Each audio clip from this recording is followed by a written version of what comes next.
Hello everybody, Gareth here, sportsintelligence.com. Component 4, group components, team components. Oh, you're all sick of me saying it by now that we're all part of a team. Whether you're an individual swimmer, you've still got coaches and other teammates. Whether you're individual tennis players, same applies. Or if you're playing a 15 or 23-man code, you've all got a number of people around you. So there are 4 areas that I call teamness, for want of a better word. These are team effectiveness, cohesiveness, team dynamics, and communications. And this component is, I suppose, about getting on with others. Not necessarily being everybody's friend, that's not what I'm saying, but it's making your contribution to a meaningful team process so that we bring out the best in each other. And if we're bringing out the best in each other and challenging one another and being challenged and enjoying and being nourished by that challenge, I can almost guarantee that our overall performance will be enhanced. But it's also about ego management, about managing yourself, your own aspirations, your own ambitions. And it's good, it's healthy to want to get ahead. For those of you who are wanting to go into semi-professional or already in semi-professional levels or echelons and are wanting to get into the professional category, of course, it is competitive and so should it be. It's probably, competitive sport is probably the most competitive arena. And I've spent a lot of my working career working around the world, over 30 odd years in commerce and industry. But when it comes to sport and that real top end where so many people aspire, good heavens, but it's competitive. And it's okay to have an ego and it's okay to want to get ahead.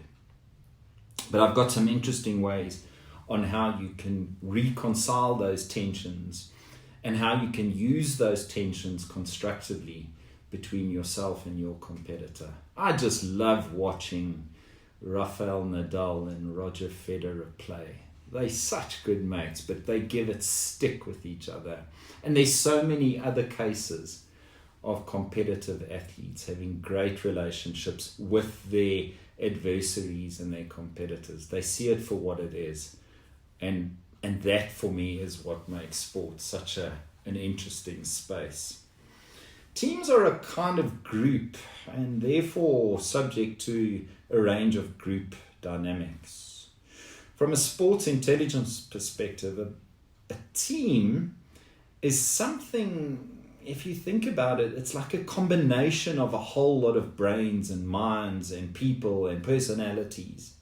But the interesting thing for me in working with teams is that on the one hand, it's a combination of those athletes and players and coaches and everybody around them.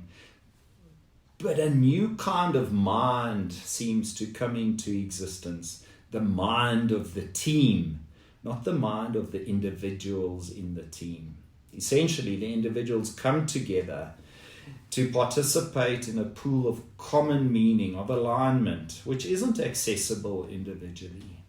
The whole organizes the parts, and the individual's agenda is less important than the team's agenda. You've heard so many athletes in interviews and blogs and social media. It was great just to be part of the team. We played for each other. You'll hear coaches say that ad nauseum is I need alignment, I want alignment, I demand alignment. We played for each other. It's so common in working with the teams that I work with, and I'm sure that you're all part of it, part of those. Each team also has its own personality. I don't have a template, and I don't think a template exists on which we say, oh, this is the perfect team personality, because all teams are different. They're not all the same. They have different goals, strategies, cultures, different histories, backgrounds. And I thoroughly enjoy working with teams when you start seeing commonality in purpose, when you start seeing alignment, when you start seeing the execution of goals and of processes in pursuit of goals and aspirations superseding those of individuals. It's just wonderful to see. And I often talk with ex-professional athletes about what they miss, whether it's competing on the global circuit or wherever they might have been in their journeys. And it's across sporting codes. They'll always say to me, what I miss most was being part of a team, being part of something greater than myself. I miss those days. They won't talk about missing the money or missing the glitz or missing the travel or missing. It's about that connection with others. And sometimes that's really hard to work on, because you've got to, as I said earlier, reconcile the individual aspirations and ambitions with those of the team.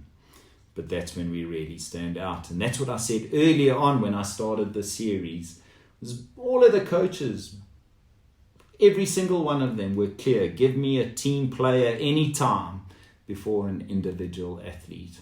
I could almost predict what they were going to say when I got on to, when I started talking about, tell me about teams, tell me about your view on players and talent and athletes who stand out above their peers. They're almost not interested. They only want the team to succeed, and they will rather choose a team player than an individual athlete all the time.